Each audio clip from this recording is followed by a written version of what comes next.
प्रिय साथियों, आज हम पढ़ेंगे फिजिक्स का क्वेश्चन बैंक का यूनिट सेकंड का चैप्टर थर्ड।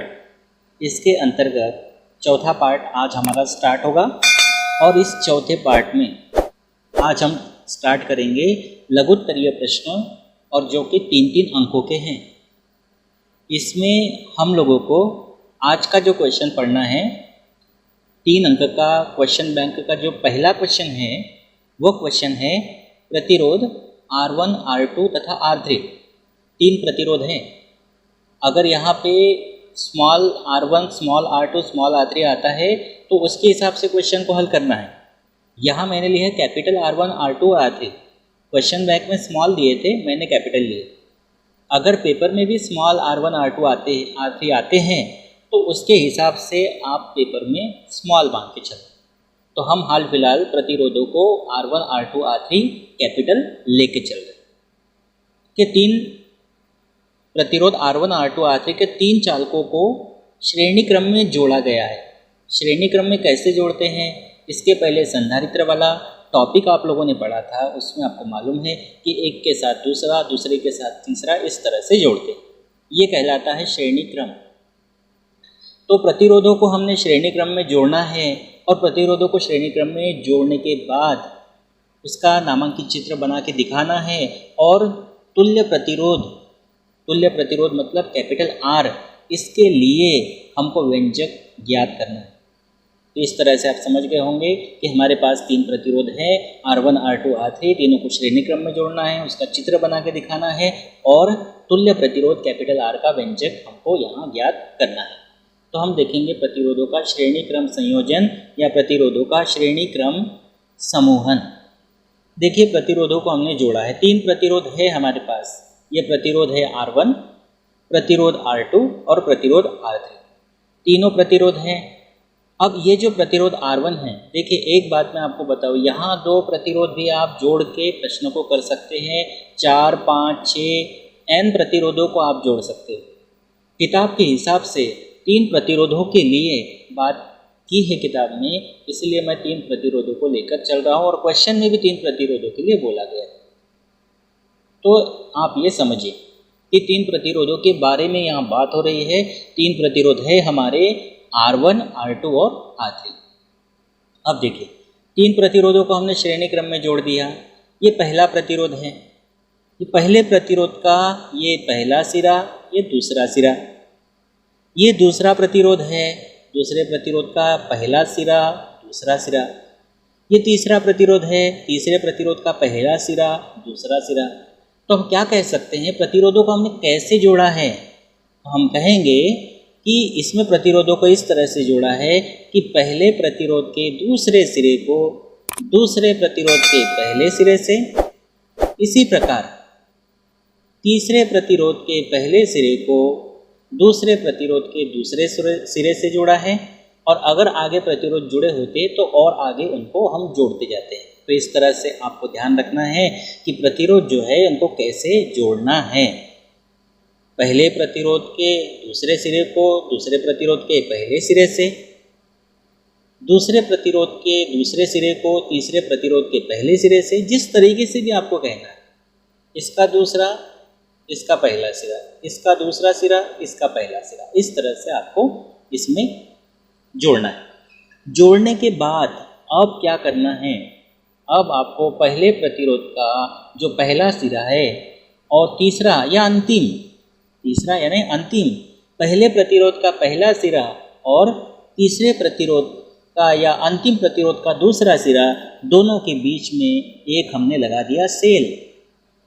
इस सेल से हमको धारा प्राप्त होगी, लेकिन यहाँ एक कुंजी भी लगा देना है। ये इस तरह से कुंजी लगा देते हैं कि ये कुंजी को जब हम ऑन करेंगे तो ही ये सेल काम करेगा या सेल में से धारा प्रवाहित होगी। और अगर आप इसको कुंजी को ऑफ रखेंगे तो उस स्थिति में क्या होगा, परिपथ खुल जाएगा, यानी कि परिपथ जो है वो खुला परिपथ हो जाएगा। तो धारा जो है एक परिपथ पूरा नहीं होगा, परिपथ पूरा नहीं होगा तो उस स्थिति में इसमें से धारा सर्किट में या परिपथ में प्रवाहित नहीं होगी। तो इसके लिए कुंजी लगा दें। और धारा कहाँ से कहाँ प्रवाहित होती है आपको मालूम है, धारा प्लस से चलती है या माइनस से प्लस, ऐसा कह सकते हो, माइनस से प्लस की ओर या प्लस से धारा प्रवाहित होती है, ये सेल में से। ठीक है, तो इस तरह से हमने कर लिया। तो आपने क्या क्या समझा? आपने ये समझा कि प्रतिरोधों को श्रेणी क्रम में जोड़ने के लिए पहले प्रतिरोध के दूसरे सिरे को, पहले प्रतिरोध के दूसरे सिरे को दूसरे प्रतिरोध के पहले सिरे से, दूसरे प्रतिरोध के पहले सिरे से तथा दूसरे प्रतिरोध के दूसरे सिरे को, दूसरे प्रतिरोध के दूसरे सिरे को तीसरे प्रतिरोध के पहले सिरे से, तीसरे प्रतिरोध के पहले सिरे से जोड़ते हैं।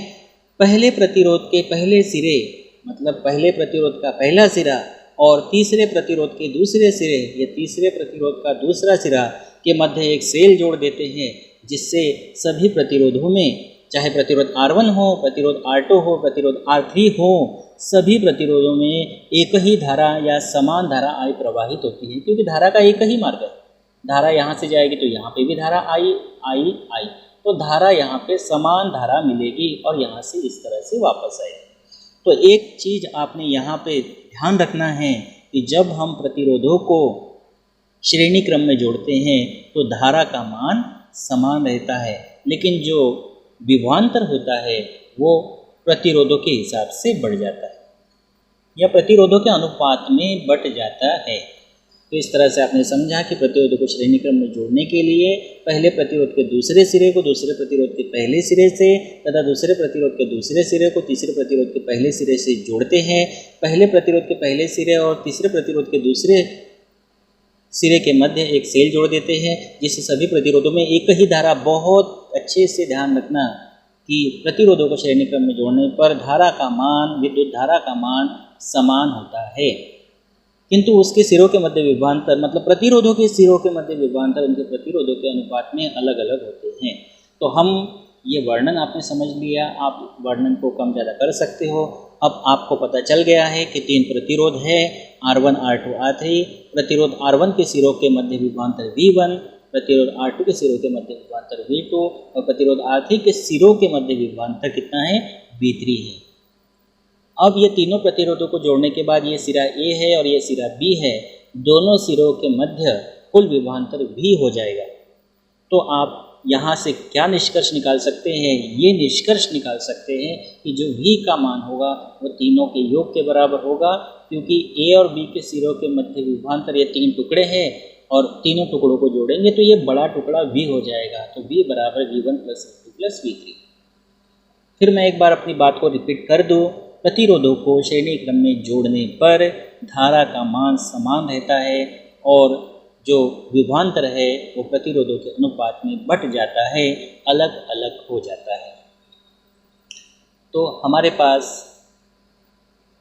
3 प्रतिरोध है, 3 विभवांतर है, तो हम V1, V2, V3 के मान पहले निकाल लेते हैं, या पहले आप ये भी लिख सकते थे कि V बराबर V1 + V2 + V3। हम लोग यहाँ V1, V2, V3 के मान निकालते हैं। धारा समान है, धारा नहीं बदलेगी, ध्यान रखना है। तो V1, V2, V3 के मान निकालना है तो ओम के नियम से होता है V बराबर IR।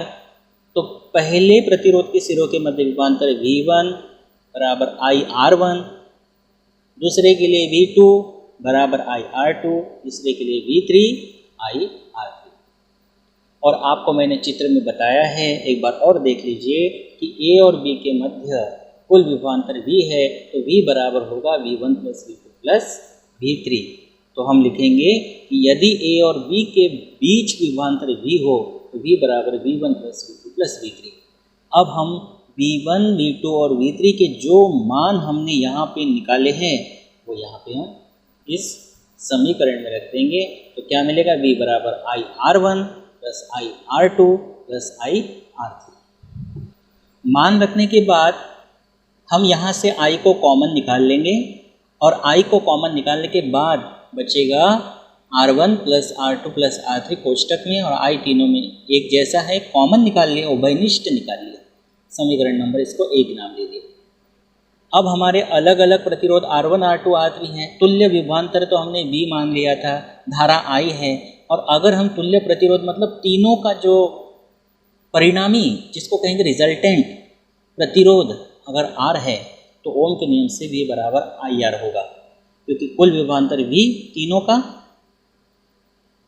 तीनों प्रतिरोधों में से समान धारा I और तुल्य प्रतिरोध R मान लें तो V बराबर IR, ये ओम के नियम से ही होगा। समीकरण नंबर 2। अब हम समीकरण 1 में समीकरण 2 से V का मान रख देते हैं, या हम सीधे सीधे शब्दों में कहें समीकरण 1 व 2 से, लेकिन करना क्या है, 2 से V का मान 1 में रखना है। तो V का मान IR वो यहाँ रख देंगे, बराबर ये जैसा का वैसा यहाँ। I से I हो जाएगा कैंसिल, तो बचेगा R बराबर R1 plus R2 plus R3, और ये R बराबर R1 plus R2 plus R3 प्रतिरोधों के श्रेणी क्रम समूहन में संयोजन में तुल्य प्रतिरोध का व्यंजक है। आपको एक बात मैं याद दिला दूँ, जब आपने संधारित्रों को श्रेणी क्रम में जोड़ा था, तो संधारित्रों को श्रेणी क्रम में जोड़ने पर आपको परिणामी धारिता मिली थी 1/C के रूप में, बराबर 1/C1 plus 1/C2 plus 1/C3। लेकिन यहाँ मिला है R बराबर R1 plus R2 plus R3। ये एक्चुअल में ये सब फार्मूले का कमाल है। वहाँ फार्मूला जो है रहा था V बराबर Q/C, तो C बटे में आ रहा था, और यहाँ लगा V बराबर IR, यहाँ R ऊपर आ रहा है। तो ये कंफ्यूज मत होना, कंफ्यूजन की स्थिति मत रखना। संधारित्रों के श्रेणी क्रम समूहन में बटे का फार्मूला बनता है, जबकि प्रतिरोधों के श्रेणी क्रम समूहन में सीधा सीधा फार्मूला बनता है। साथ में ये क्वेश्चन ऐसे भी आ सकता है, क्या सिद्ध कीजिए कि श्रेणी क्रम में जुड़े प्रतिरोधों का तुल्य प्रतिरोध प्रत्येक प्रतिरोधों के योग के बराबर होता है। क्या कहा, प्रतिरोधों को श्रेणी क्रम में जोड़ने पर जो तुल्य प्रतिरोध होता है, तुल्य प्रतिरोध प्रत्येक प्रतिरोध के योग के बराबर होता है। तो ये इस तरीके से भी आ सकता है। तो श्रेणी क्रम में जुड़े हुए प्रतिरोधों का जो तुल्य प्रतिरोध R है, ये तुल्य प्रतिरोध R उन प्रतिरोधों के योग के बराबर है, मतलब प्रत्येक प्रतिरोध के योग के बराबर है। अब मैं आपसे अगर बात करूं, तो अगर दो प्रतिरोध जुड़े होते तो क्या फार्मूला बनता R बराबर R1 प्लस R2। 4 जुड़े होते तो R बराबर R1 plus R2 plus R3 plus R4। N होते तो R1 plus R2 plus R3 plus dot dot dot plus RN। तो 3 प्रतिरोधों के लिए जनरली आपको तैयार इसको करना है। तो फार्मूला आपको याद हो गया। अगर मैं आपसे कहूँ कि आपके पास 3 प्रतिरोध है, एक 3 ओम का है, एक 6 ओम का है, एक 8 ओम का है, तो तुल्य प्रतिरोध कितना होगा, क्या आप सोच सकते हो? आप कहेंगे कि R1 का मान 3 ओम हो जाएगा, R2 का मान 6 ओम और R3 का मान 8 ओम, और श्रेणी क्रम का फार्मूला लगा देंगे।